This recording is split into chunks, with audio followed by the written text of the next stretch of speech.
Hi guys, this is Connie, back for some more Connie Reads White Fragility. We are on chapter 3. I've looked far enough ahead to realize we're going to be doing 3 parts. So there are 3 different sections in chapter 3 that we're going to tackle.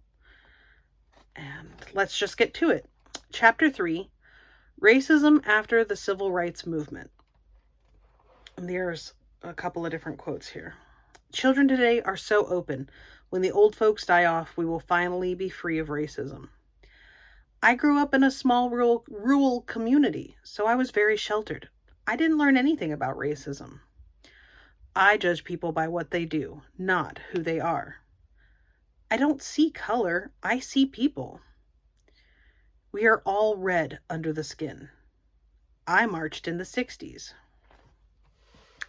New racism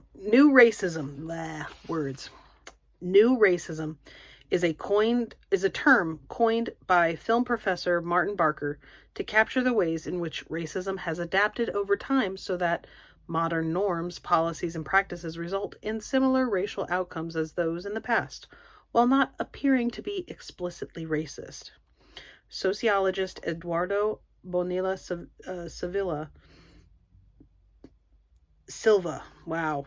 I'm so sorry that I keep butchering names. Sociologist Eduardo Bonilla Silva captures this dynamic in the title of his book, Racism Without Racist, Colorblind Racism and the Persistence of Racial Inequality in America. He says that though virtually no one claims to be racist anymore, racism still exists. How is that possible? Racism can still exist because it is highly adaptive. Because of this adaptability, we must be able to identify how it changes over time.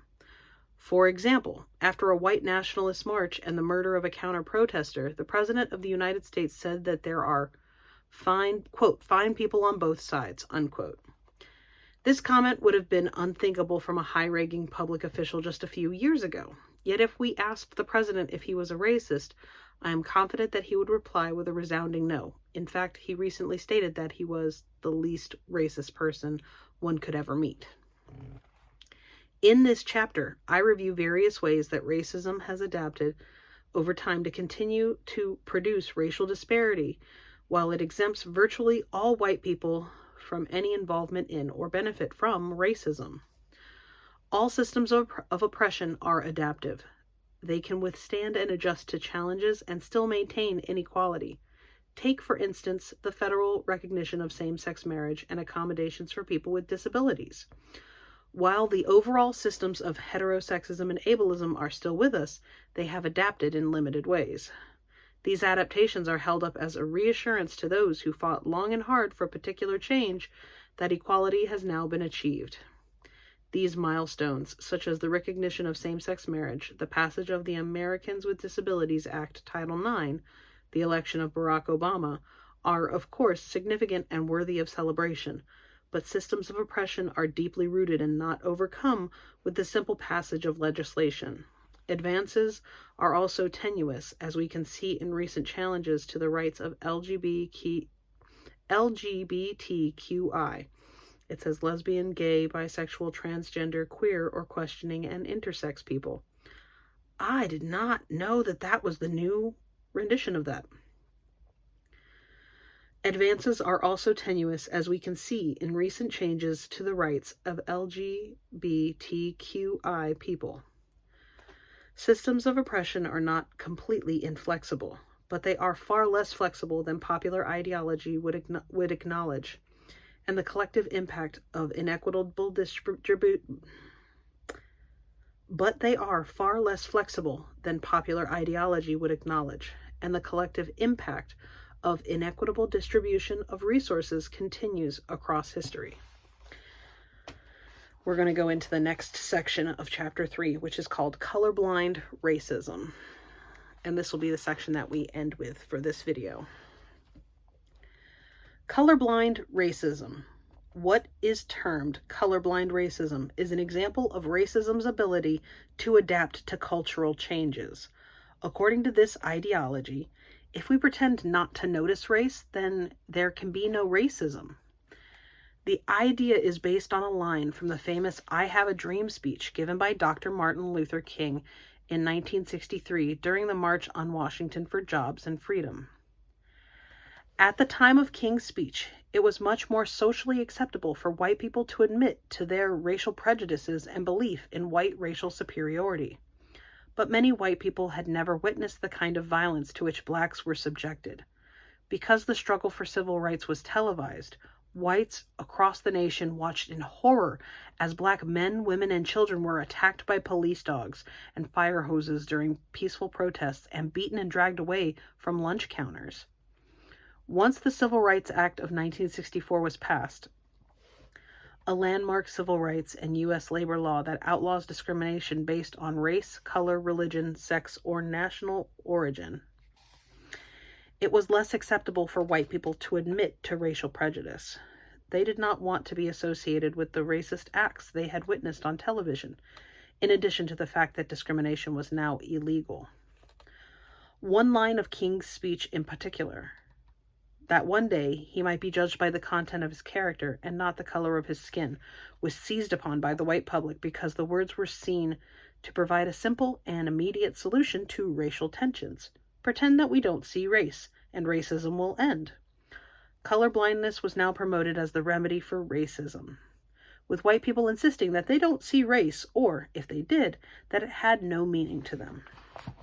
Clearly, the civil rights movement didn't end racism, nor have claims of colorblindness. But reducing King's work to this simplistic idea illustrates how movements for social change are co-opted, stripped of their initial challenge, and used against the very cause from which they originated. For example, a common response in the name of colorblindness is to declare that an individual who says that race matters is the one who is racist. In other words, it is racist to acknowledge race. Consider colorblind ideology from the perspective of a person of color. An example I often share occurred when I was co-leading a workshop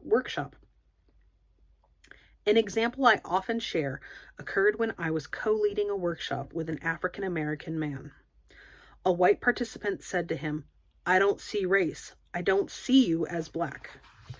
My co-trainer's response was, "Then how will you see racism?" He then explained to her that he was black. He was confident that she could see this, and that his race meant that he had a very different experience in life than she did. If she were ever going to understand or challenge racism, she would need to acknowledge this difference. Pretending that she did not notice that he was black was not helpful to him in any way, as it denied his reality. Indeed, it refused his reality and kept hers insular and unchallenged. This pretense that she did not notice his race assumed that he was, quote, just like her, and in so doing, she projected her reality onto him. For example, "I feel welcome at work, so you must too. I have never felt that my race mattered, so you must feel that yours doesn't either." But of course, we do see the race of other people, and race holds deep social meaning for us. We might think of conscious racial awareness as the tip of an iceberg, the superficial aspects of our racial socialization, our intentions, always good, and what we are supposed to acknowledge seeing, nothing. Meanwhile, under the surface is the massive depth of racist socialization, messages, beliefs, images, associations, internalized superiority and entitlement, perceptions, and emotions. Colorblind ideology makes it difficult for us to address these unconscious beliefs. While the idea of colorblindness may have started out as a well-intentioned strategy for interrupting racism, in practice it has served to deny the reality of racism and thus hold it in place. Racial bias is largely unconscious. And herein lies the deepest challenge, the defensiveness that ensues upon any suggestion of racial bias. This defensiveness is classic white fragility because it protects our racial bias while simultaneously affirming our identities as open-minded. Yes, it is uncomfortable. I will get this.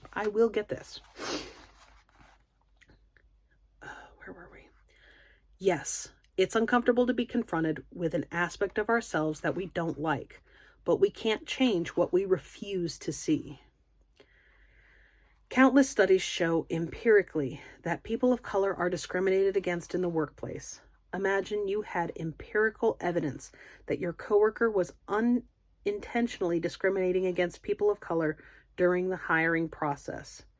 Given your belief in equality, you would probably think that it is imperative to ask your coworker to stop. You pointed this discrimination out in the most diplomatic way possible. Still, what do you think your colleague's response would be? Would you hear gratitude that you had brought that fact to the person's attention? Probably not. More likely your coworker would respond with hurt, anger, and defensiveness, insisting that they had not racially discriminated, but had chosen the most qualified candidates. And the individual would sincerely believe that this was true, even though you had empirical evidence that it was not. This defensiveness is rooted in the false but widespread belief that racial discrimination can only be intentional. Our lack of understanding about implicit bias leads to aversive racism. Aversum. Our lack of understanding about implicit bias leads to aversive racism. And the next section is called Aversive Racism, which will be the next section that we tackle on Connie Reads. Be careful with that and enjoy, please and thank you, and I will see you for the next upload very soon. Bye.